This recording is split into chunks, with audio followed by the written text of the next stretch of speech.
Nini tolingi tolonga pendant 20-25 minutes. Tozoteya non maman Sylvie satiki biso, mais tozoteya yo ngana yo toza susu na bomoy.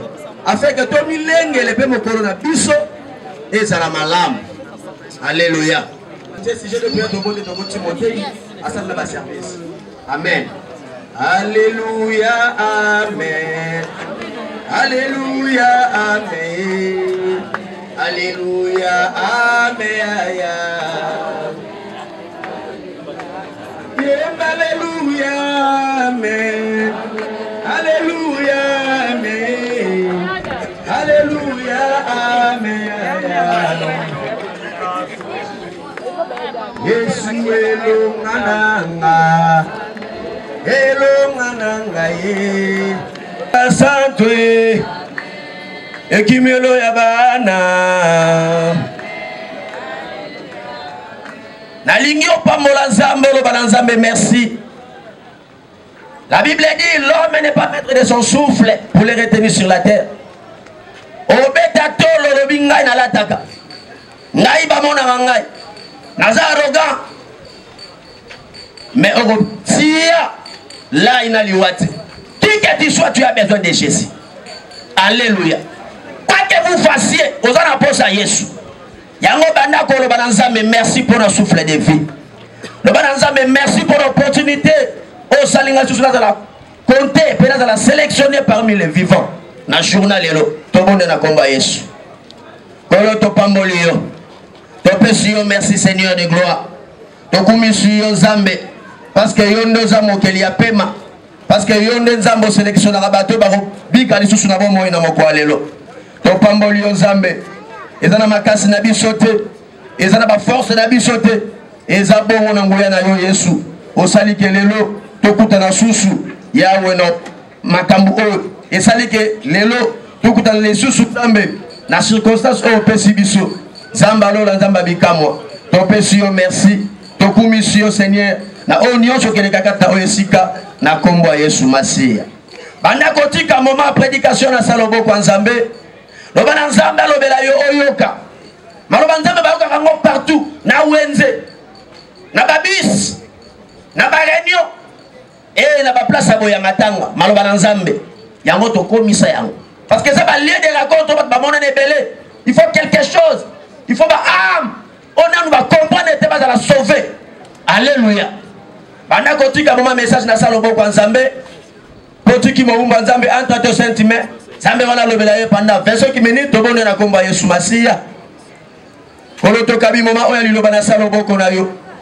Il lobi nyonso keleka mais ta parole ne passera jamais.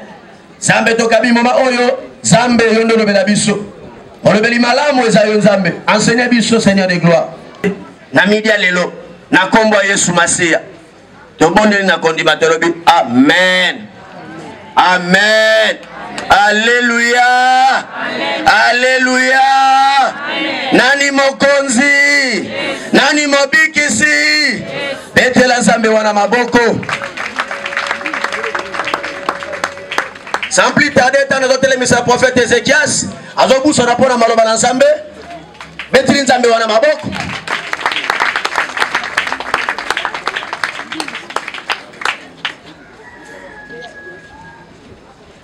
Bana Nzambe mbote na biso na sengi na batu nyonso te kaka ba Kristo ba oyo ba ndimela ete Nzambe aza solo esika azali abetela Yesu maboko makasi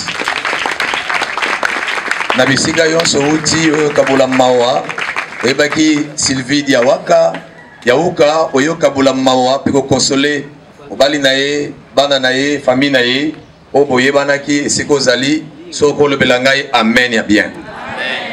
Bandimi bana na Nzambe mbote na biso lisusu. Toana minute ebele te o epesameli biso poto kabola mokeli le bayanzambe autour ya circonstances auto ezwe ekomeli biso ya disparition ya ndeko na biso mwana na biso mama na biso ya na biso Sylvie ya Wapu. Seigneur zana biso libandeli kino suka olobi tokenanda ka bibembe poeze sika za suka ya mutu nyonso tobondeli nzambe ozala na biso na moment oyo Seigneur makanisi na biso olo na lola esala moko na moko asosola lelo biso toyokolela Sylvie ya Wapu ebongo ngai na olela ngai na osuka wapi zana biso na moment oyo comme on est kumisama totelemeli nguya nyonso ya désordre Sylvain zaki muta désordre était Seigneur kambama na biso na nyonso na kombo Yesu tolobi lisanga amen. Nanga na lendi sayo na livre ya 1 Pierre chapitre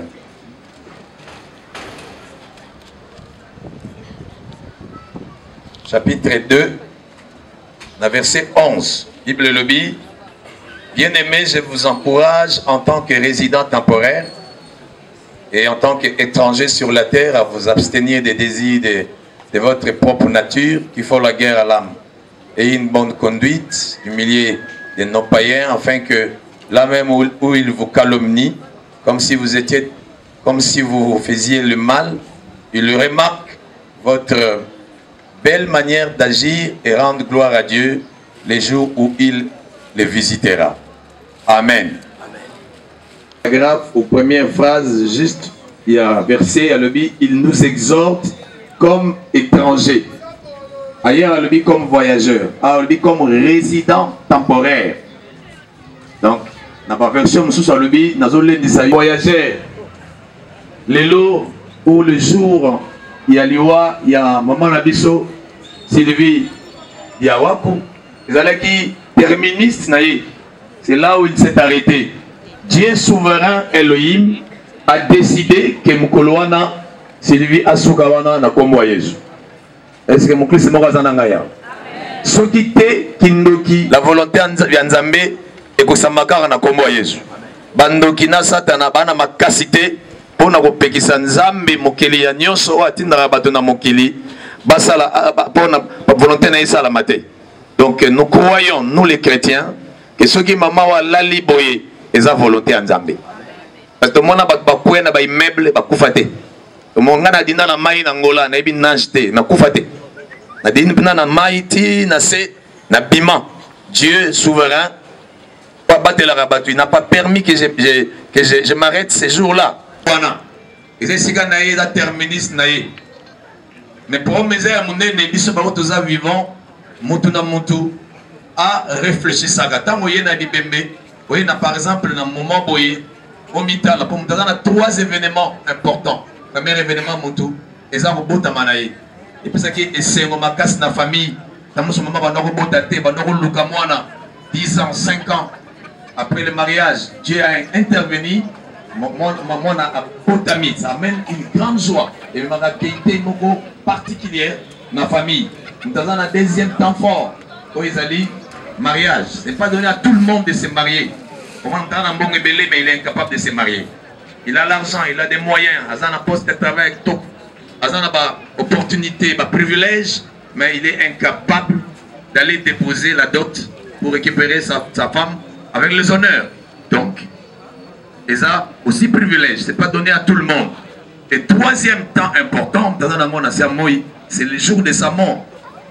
Une histoire qui se passe autour de la mort. Bien aimé ailleurs, lui est sacré. Ils sont tous les kinzela. Les deux tournent, le bipé tourne. Et ça, un événement comme chaque fois dans la dibosso liwa, jour mon toujours les la moine à 17 ans. Donc les plutôt il y a un déroulement Koufaki dans le quartier. Ils ont un coca, un coma déjà, les caliwa, un pouvoir sur la mort.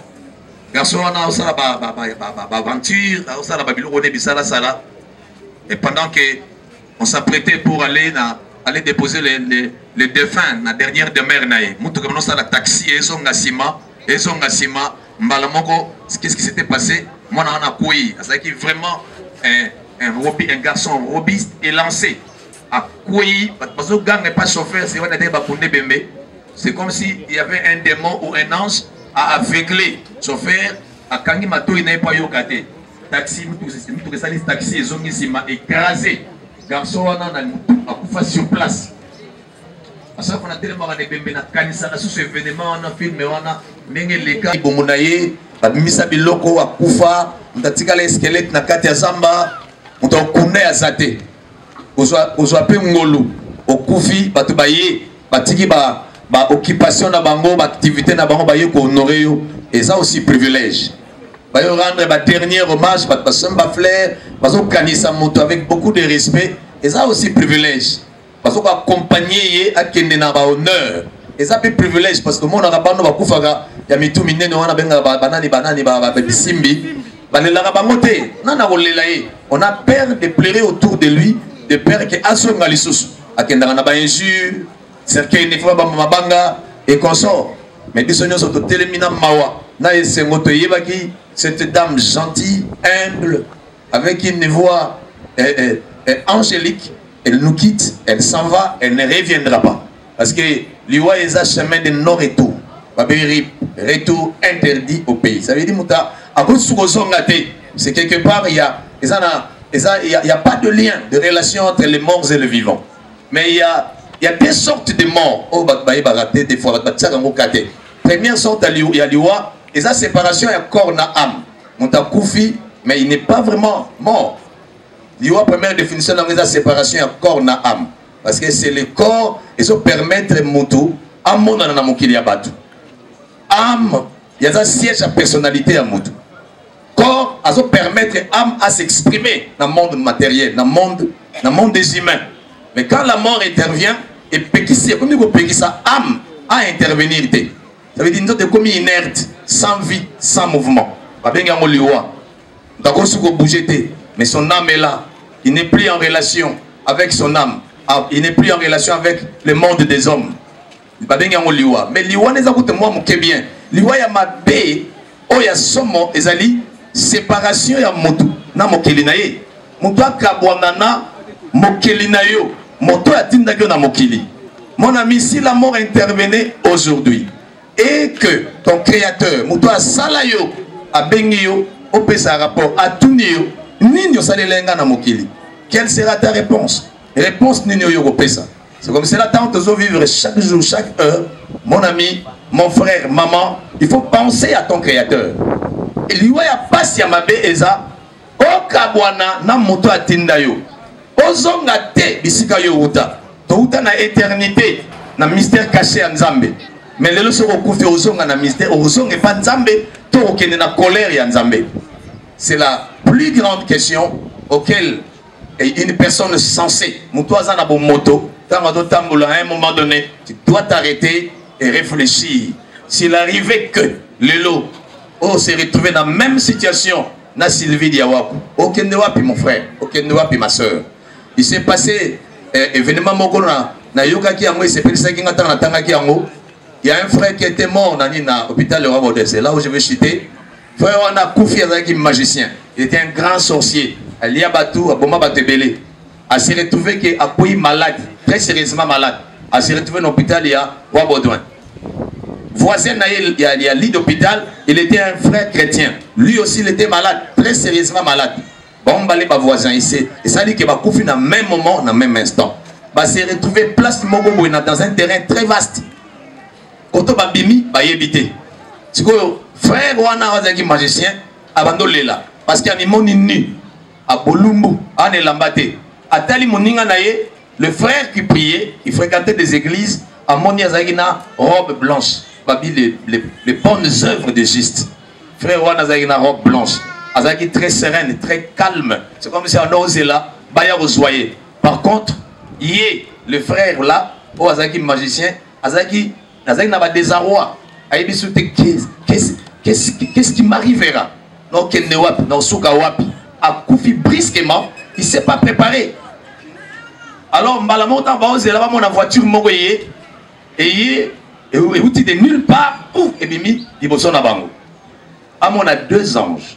Bakiti, on a selo yemo nenga zoloba, babengi babengi le frère chrétien à côté de la voiture et accueilli avec ma clameur à ma casse babeti maboko parce que liwa nzamba lingaka mutamabe akufana masumu nete balingaka mutamabe abongo la mutema pour akota na royaume naé. Alors le frère là magicien dans la tikali na kati ya désarroi na abando lela ngai mawa na kufi azolela makasi ya mona aussi 2 personnes en blanc babimeli bazui babino tika kolela ya to lakso ba makam abando lakse ba mystère caché ba makam belé auquel on n'a pas le temps ya ko évoquer. Mais après amon batona ba bisi bizonga na mokili kende ko loba ba makam nyonso moni comme on est évangéliste lisungi de là comment oteya pour évangéliser na bandela mai ateya sango malamu azo gagner milimo nzambe asongise na bomoi. Il est vivant jusqu'aujourd'hui et il témoigne cela. Mutemoka zananga lobi amen. Place na bo suki sapo na lobe lobo eza important. Soki le komeli o suka wapi. Taneti garçon wana mona kazaki yanke. Yene mezana ba puissance o mutako longate c'est ayamba de l'autre côté. Pe apesa esika ya malamu na royaume na ye na kombo Yesu. Tika nzambe oyo abengisaki biso to kabula mawa na motema bolingo a pambola biso baso na kombo Yesu to go beteles mabo makasi. Mes chers amis, s'il vous plaît, pour faire la maman, et ça les boulous, il y a mon aîné. Baba koufé la baboti bayebi, c'est que c'est la fait. Pour faire la parent, pour faire la maman, pour faire la papa, et ça va vite, car on a même d'abord remplacé. Bato baye, bakoufé la baboti, tant que on a bano bakoufé les mamans. Ils savent ce qu'ils sont en train de sentir. Maman reste maman. Maman, c'est une personne, mes chers amis, particulière. Mais marabana naïe, 9 mois dans les bomo. Aboua marabana naïe, tata moi naïe malade, tata moi naïe en prison. Moi naïe wapi, elle sent la douleur de l'enfantement. Dans les rangs, il y a des aliaos. Si tu tombe la loboko ensemble, tu bonne de la nzambe. Ah, bonne de samité ma bano izoki. Vite des amours néné, ils sont immenses. Nana ko combler en mosso ils ont nzambete. Na bonne de l'ina bengi ba chrétien na so bazar. To tombola loboko to bondela nzambe bonisa mitema bano bana mike na ba qualité o liboso za nanu mwana mke ya mibale ndenge moko ya misato ndenge moko ya mi ne pe ndenge moko avant na benga basala nzambe bazar pour to sala service ya prière pour na bana biso banso bazo partager ngape na za orphelin. Nous savons ce que c'est la fait quand vous manquez un être cher, surtout comme maman. Si nous pouvons élever nos voix, nos mains là où nous sommes. Nous sauter. Moto ya koko compatir, on sentir que vous avez la facilité. Alors tout kabadonge panzambe, nzambo asunga rabato, ayokela rabato mawa, ayokela bano mawa. Conseil ya maman na bango ezanga bango, mais ya nzambe esunga bango bazala makasi, bazala fort, ba relever ba défi, bazala encore plus meilleur que quand maman na bango azalaki. S'il vous plaît, si vous êtes chrétiens dans ces manzembo, on va prier pour les enfants avant que nous, les hommes de Dieu, puissent prier pour l'homme, le mari et pour les enfants au nom de Jésus-Christ. Voyez bien vite, voyez bien absence, n'engagez salada, nous allons combler vite, dans mes thèmes et bana, on va ressentir jour au jour l'absence de leur maman, mais que Dieu comble leur vide, soit leur consolateur. Et levons nos voix tous, prions au nom de Jésus-Christ. Elohim Dieu, le Seigneur des esprits et des prophètes. Au nom de Jésus-Christ de Nazareth, toyaki liboso na yo Nzambe, isobanso ba Kristo. Bana na yo tosangana ki kolona occasion yo Nzambe aliwa ya mwana na yo. Mobimbo na sermo Yesu ki esili lelo. O se décida ki Nzambe obenga ye kolona ndaku na yo. Ya zalaki mo Kristo. Kolo merci. Ozaki mo kano na yo. Ya wapu asuka bisika sukaki. Tobondeli mo konzi. Atikeli biso mokumba ya bana. Il y a des makasi ya kwenda kuluka kuna kulesa bana na yeye takisa bango osunga bango yawe na lola. Seigneur, sa présence va le manquer, Père céleste. Nous te prions, toi le consolateur de cœur, de consoler Dieu ses enfants, de consoler Dieu de gloire, Seigneur Forest.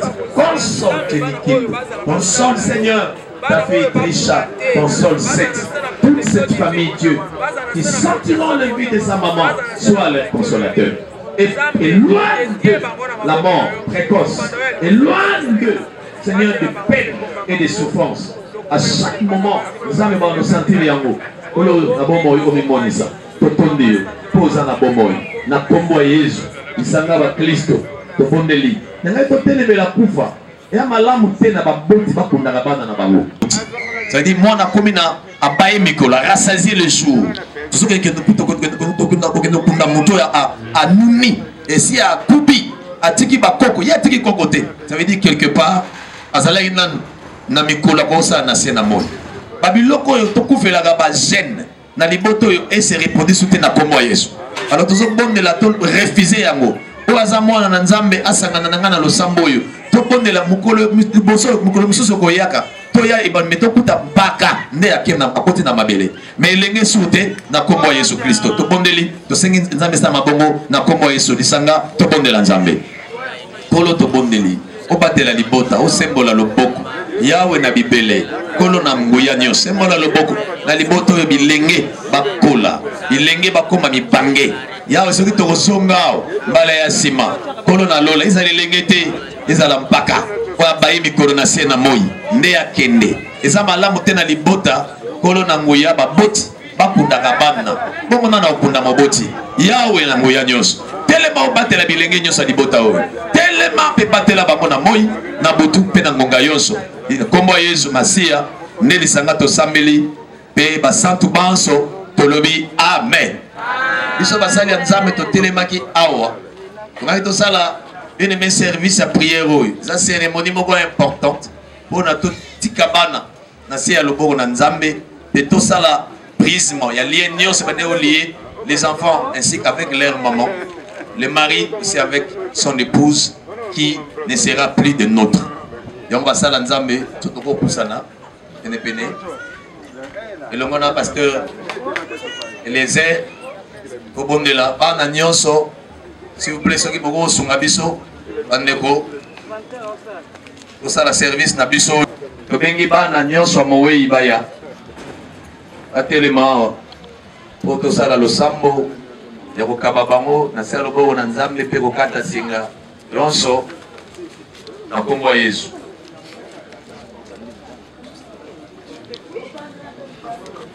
Bana bayawa omoni bana oyo mowe atiki bauzana mama na bango tibela nzambe azala makasi na bango na kombo Yesu esikoza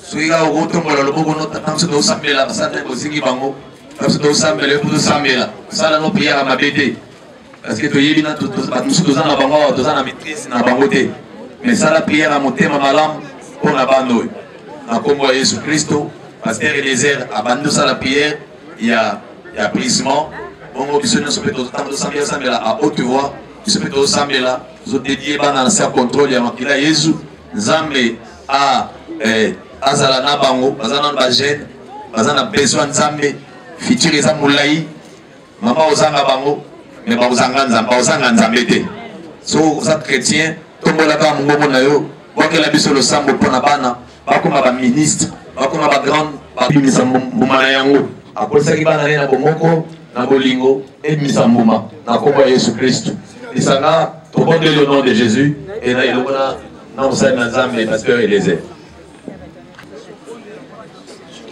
Zambé Nambuya Nyonso, le créateur de la terre, de mer et de tout ce qui s'y trouve.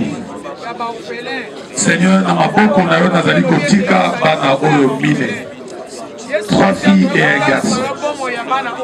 Je connais dans ta parole, Ezana Bana Oyo Babudisanga Pe Babot, Menkolo Loi échangera pour la bango.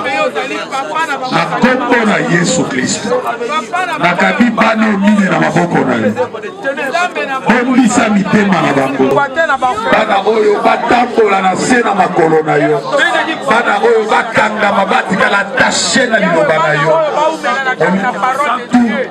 mema bango na badimension prophétique ya likolo kolo pambola bango na poisi nguya na maladi kati na bango na prise brise balien oyo koki kotikala likolo na bango na kombo na Yesu Kristo. Batela bana oyo bakola malamu bazanga eloko ya kolia te, basanga mai ya komela te, mpe batanga kelasi kati na bango. Bimisa basakoli, bimisa baministre na kombo na Yesu, topamboli bango au nom de Jésus-Christ. Na kombo ya Yesu tosambeli pe tolobi banso amen. Bible lobi relation moko te ezalaka na bakufi na bato na bomoi. Na nzela losambo na yo tobuki contact toangile lien nyonso oyo kosalaka babanda kolotaka mama na bango bakosema esalama te au nom de Jésus. Makomi ya Nzambe eza clair elobi relation ezalaka te balota ba ange balota makambo mosusu mais balota cimetière te mama na bango te azolela na kombo ya Yesu. Nalobi nanga amen. Quand on se le met ça veut dire ça mabongo na kombo ya Yesu.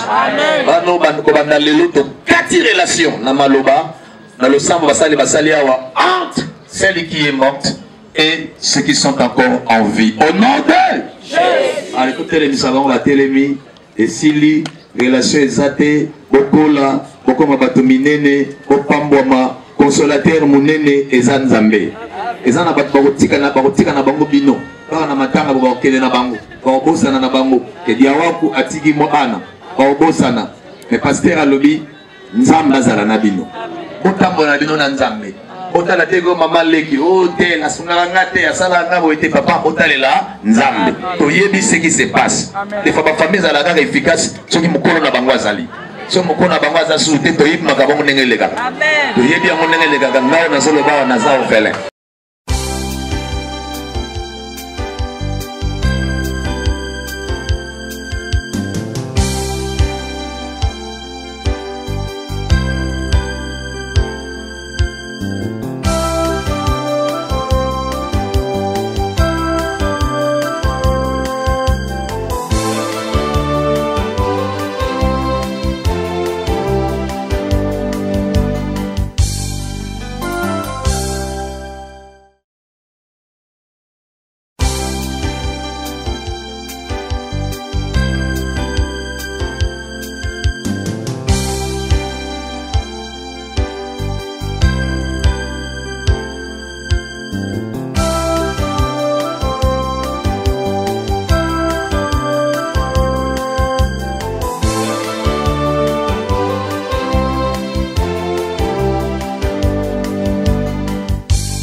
C'est très important.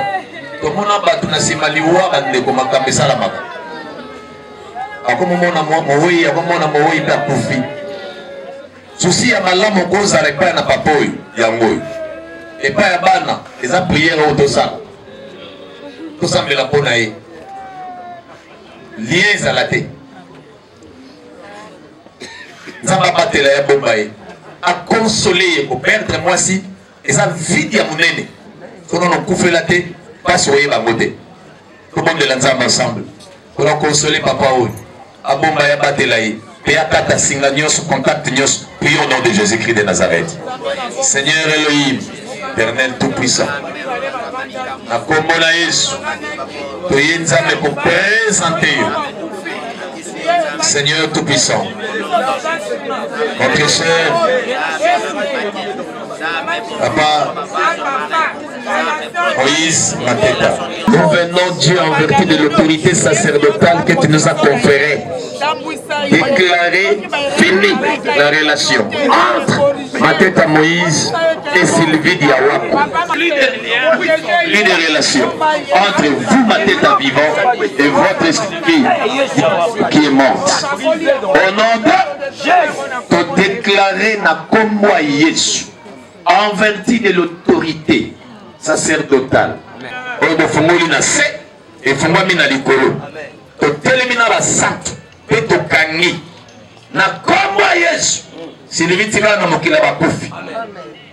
Moïse atikala na mokili ya bato na bombo inombali momoko ya sute au nom de Jésus kende opema yeba tikala abokola bana na kimia pe na esenga na mokano na nzambe au nom de Jésus esala mabongo na kombo ya Yesu na makila Yesu pe to kutikia par le feu du Saint-Esprit na maloba ya basala nzambe bazalaki awa na kombo ya Yesu tolobi ensemble amen amen par relation ezate na kombo ya Yesu yakei yotikali bokola bana sombongo courage lukapo bana va continuer à vivre na kombo ya Yesu Kristo révérend Eliezer Atelemisier apprécié makasi au continuer au nom de Jésus de Nazareth to beteli Yesu maboko makasi courage to encourager basali bazali awa apprécié le boko ya encouragement papa okufela monse za pasi mais nzamba osalisa yo nzamba osunga yo nzamba koyede yo okende mosika zwa pe oyanga yango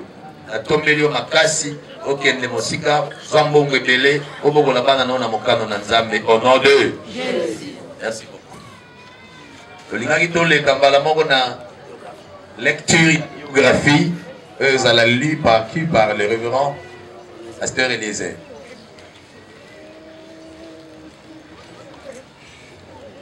tobetela Yesu na biso maboko ya bien tobetela ye maboko oyo abateli biso tozopesa biographie ya Mowei parce que bato mingi baye awa bayebi mpe ye te bamosusu mpe bayebi ye me bayebi makambo oyo tokoloba te Sylvie mama aboti ye kombo na ye ezali Diawaku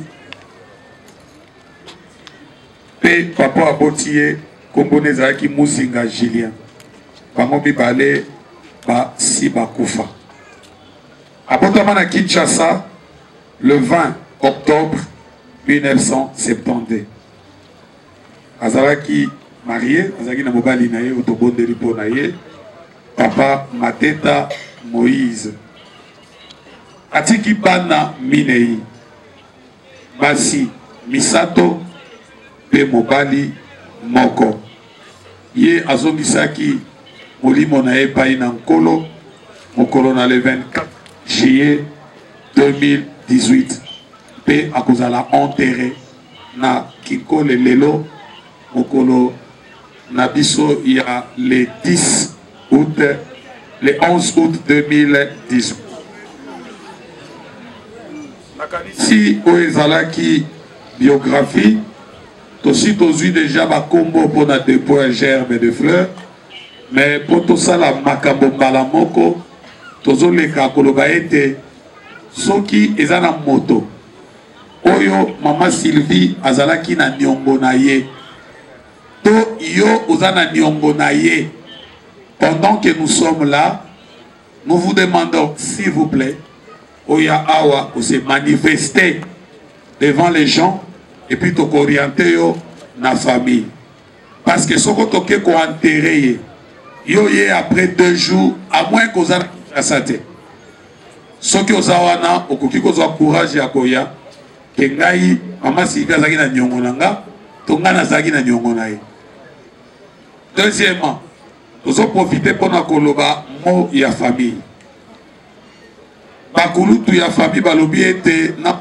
ebisa biso kolongwa awa soko totie ba gerbe de fleurs tosali recueillement ndenge tokobisaki bakombo corbillard eza déjà presque prêt tokei na cimetière ya Kikole tango tokozonga famille ebongisi mwa mai mwa lipa oyo akoki mpe kozwa azwi soko mpe ekoki te likambo te na matanga ezalaka kaka mwa pasi mais essentiel oyo ekokabwama wana tokoka kozwa yango na kimia epuis balobi ete nsima na yango nde famille restreinte nde ekotikala donc matanga ekozala awa te ke bato bavandi awa 40 jours balalaka awa baliaka awa te famille oyo ya restreinte donc famille oyo ya 4 nde bango bakotikala awa na butu na lelo lobi mpe bakoyeba ndenge nini tokosolola mpona koyeba kotala avenir ya bana wana ekozala ndenge nini voilà oyo ezalaki programme na mayebisi na biso quelques bus et kozala wana oyo bakokoka bakokota tokokenda na cimetière oyo mpe bakokenda te tokovanda awa cimetière je crois que 1h 1h30 vers 16h déjà tokozala de retour et puis tokoyeba nini tokosala na boye tolingi koleka na remise ya bafleur nabengi papa modérateur soki akoki kosalisa biso liste eza wapi tolingi tosala yango en ordre esalama en désordre te ezali depo ya fleur mpe recueillement ok nakanisi eza problème te tobosanaki libako ezangaka te kozwa batémoignage mibale to misato tozobenga mama azali kopusana tobetela yesu maboko ye azalaki na ye na lufu aza na likambo akoki kotatola na minute moke nini oyo ye a retenir na vie ya mama Sylvie Diawaku. Amen. Amen. Shalom bana Nzambe. Shalom. Mama na kumisi Nzambe pona tina na liwa mama Sylvie parce que nkola lobaki to kumisi na circonstance tous. Mama oyo na ebeli kala mingi penza te. Na ebeli na lufu. Bisika to sambelaka biso to za chaque 4h du matin na kanisi bo bakende lufu bayebi. Na pasteur na biso Jospin. To la moka 4h du matin to bandi prière 6h chaque jour avant que to tanda va to sala musala. Mama oyo azalaki trésorière. Nga naza mama présidente na bango na lufu bisika to sambela. Toza balongi so moni awa epa na biso alobi ete balongi tozozela ye. Toza balongi 4h du matin Sylvie azali kolamuka 4h abandi prière. To bandi prière ensemble na Sylvie.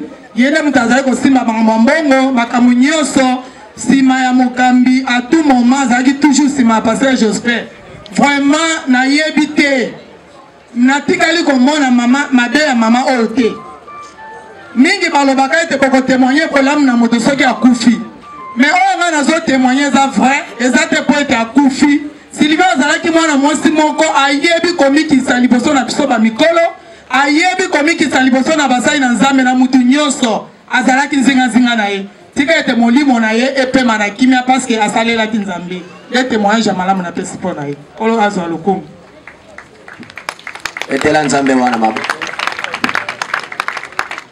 wana eza témoignage ya mama ndenge bavanda na mama Sylvie na lufu ndenge nini babana ko vivre na ye yazaki côté ba faire ce que ça peut na moto ko témoigner mama Sylvie na kata famille akoki ko bima témoigner mama Sylvie na kata famille comment bana ko se comporter na kata famille azaki ndenge nini soka zate toleki na lombango na lobaki bato nyonso ba famille ba camarade ba club ba muziki o nyonso ba yeba asa la gerbe de fleurs pour que nous rekomisa kombo na guichet kuna place DJ Azali yenda kopesa nga papier na bandi kobenga.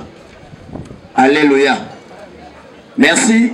Donc comme la gerbe de fleurs ceux qui n'ont s'inscrire au leki au s'inscrire famille to musique nabino va rendre ma dernier hommage.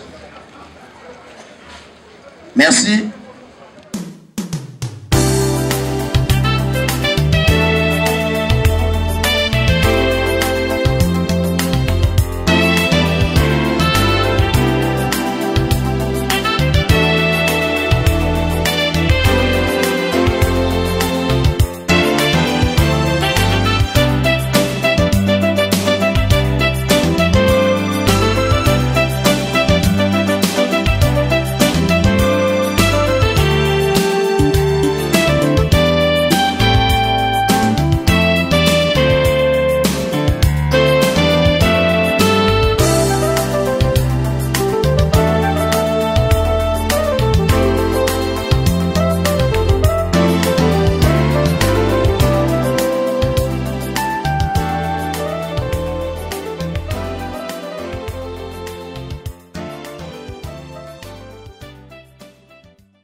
biso nyonso totelema likolo parce que tozomema cercueil tobandeli ete oyo bakokenda cimetière bakei oyo bakotikala awa tozeli moke moyo ya protocole si tolobaki tokangi misu na basali na nzambe tozokaba kokenda na biso na maboko na nzambe libelobi ete tozali mabele oyo kozonga na mabele ezaka accomplissement ya liloba na nzambe tosambeli nzambe tata na likolo topesi yo merci mokolo oyo mwana na yo azongisaki bomoi epa na yo kolo kino lelo mokolo tozali kokende kozongisa nzoto na mabele ozalaki elongo na biso topesi yo merci mpo na nyonso oyo yo osali pendant mokolo na lobi kino lelo tambola na biso na nzela toali kokende kolo tambola na biso mituka tokotambola nango aksida elongwa na nzela okoma na cimetière mpe kozonga na maboko na yo tika nzambe mabele ezala tous mpo na ndeko na biso tozondima ete ntango kelelo ekobeta lokola kufi na kondima na ye tokokutana na ye nzambe topamboli yo mpo na nyonso esala pambola moto nyonso oyo ekokabola mawa elongo na liboso kenda na biso na kimia ezonga na biso na kimia na kombo na yesu nde tobondeli bongo amen fanfare bakotambusa biso fanfare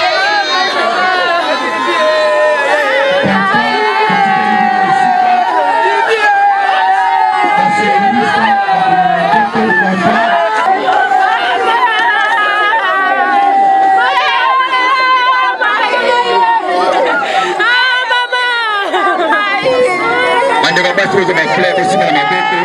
Vous êtes des maramoteurs. On ne va pas se poser ma fleur aussi dans ma bête. Après, je vais au mémoire. C'est pour la maman. C'est pour sa fille. Beaucoup de amis. On ne va pas se poser ma fleur aussi dans ma bête.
你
好，保持你翻嚟就幫我開個，開個。